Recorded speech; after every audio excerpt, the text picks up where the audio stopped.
આપ જોઈ રહ્યા છો ગુજરાતની જાબાજ પોલીસ જે ધસમસતા પાણીના પ્રવાહ વચ્ચે રેસ્ક્યુ ઓપરેશનમાં જોડાઈ છે।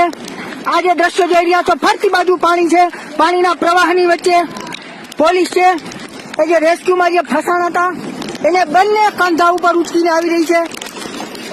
આપ જે મારી સામે દ્રશ્ય જોઈ રહ્યા છો, હજી પણ જેને ફસાયેલા છે એને લેવા માટે